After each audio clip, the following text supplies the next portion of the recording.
suffering really bad, missing her. And it was a year afterward, on my birthday, that I got visited, and they put on a charade, a show for me. It was kind of comical. They knew I liked the movie Close Encounters. I enjoyed it. You know, the whole, you know, there was one scene in particular that I liked. They recreated that. That was an actual screen memory in my room. And the being was standing there, and all, you know, all this stuff is going off, like in that Close Encounter movie, and I'm going, okay, what's going on? I know I don't have a record player in here, and and there's a record player in the corner going off with the music and everything, and I'm going, and everything's shaking, and I could see the ship outside the window and the lights flashing, and I said, okay, what's going on here? And I got up, and I went over to walk toward the window, and the being then put that device on the back of my head.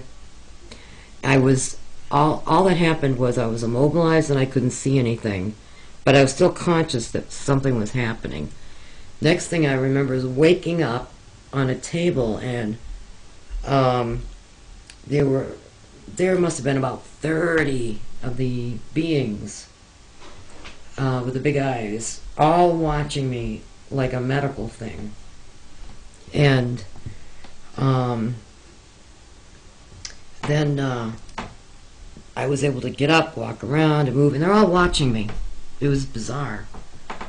And that's when I asked the guy about what was going on, you know, what was happening, and then another guy, and they made him look like this was a screen memory, but it was an actual communication. They made him look like a military man in a uniform with no insignia or anything like that.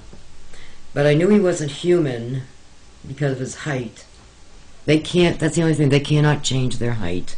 They can make you see whoever they want you to see, but they cannot change the height of who they are. That's funny. Yeah.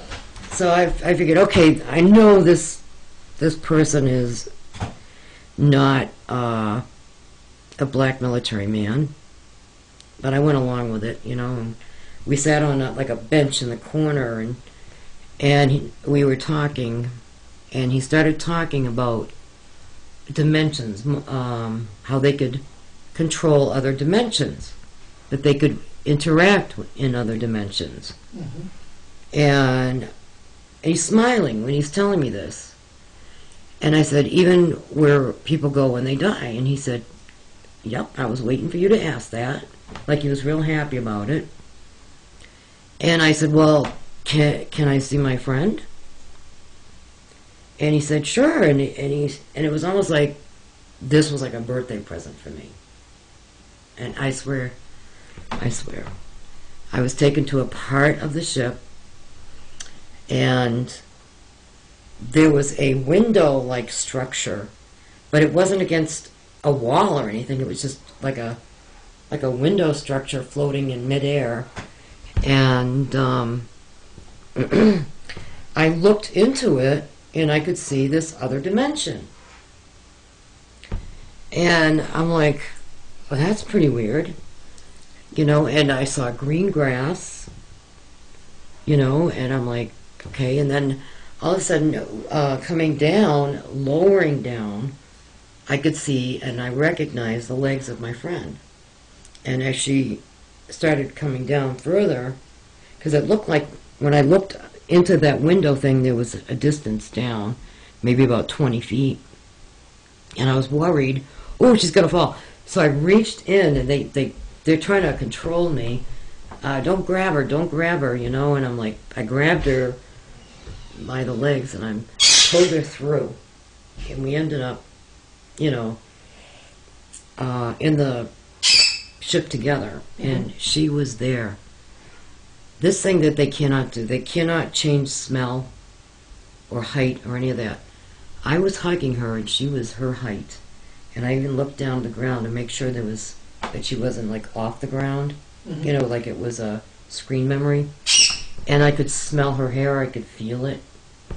and it was very, very real. And we were hugging and saying how much we missed each other, and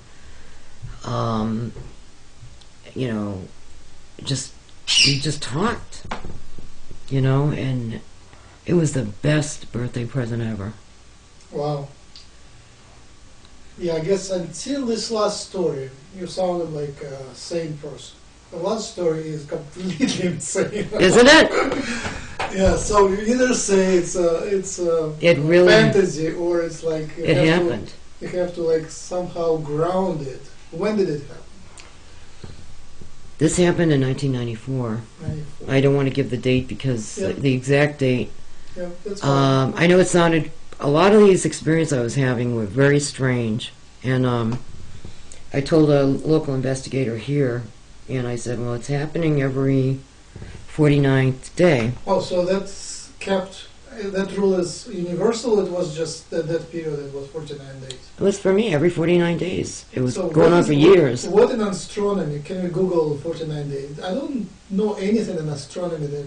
I don't know, but Exactly. I saw a book one time, and it had to do with Tibet and the number 49 being sacred. But I don't know if that's connected at all. But Mine, I mean, 49 is, the chances that 49 is something special are pretty high because it's an unusual number. right, 50 is closer, 60 is a good number, 36, 48, but 49 is something completely strange. mm-hmm, It's not moon cycle, right? The moon cycle, I think, is 28 or something. yeah.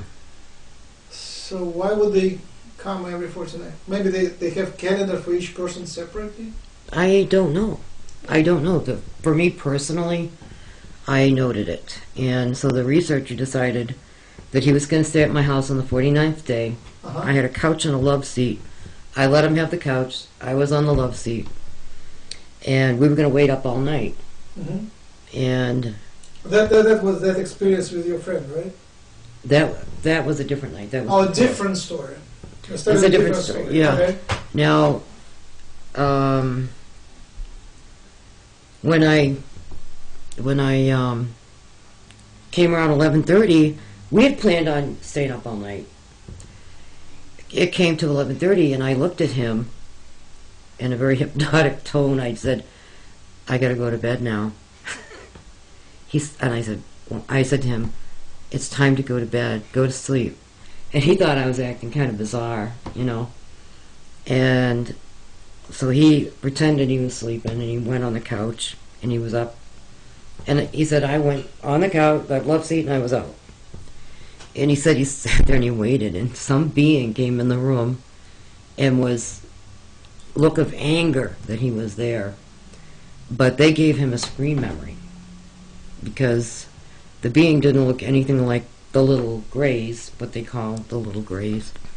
It looked like this. It projected itself as this green-looking thing to confuse him, you know? And he was very upset by the whole thing because The researcher or the being? he was upset about the being. He was upset because it scowled at him. I was divorced also. There's another story. I was divorced, and if I dated, or if somebody slept over on the couch or something, they would scare them off. They would wake up in the middle of the night, and there would be these grays looking down at, they would wake them up. And they would get freaked out, and they would leave. They would never come back. Mm-hmm. It was like they didn't want me dating. It was Jealous Grace. kind of strange, yeah. But I've got more than a couple of witnesses to verify my stories. Mm-hmm. My children, their boyfriends, ex-boyfriends, girlfriends, family members, neighbors, researchers. This is not like my imagination. At one point, I thought, well, geez, maybe I am being taken, but maybe I am also imagining some of this stuff, or,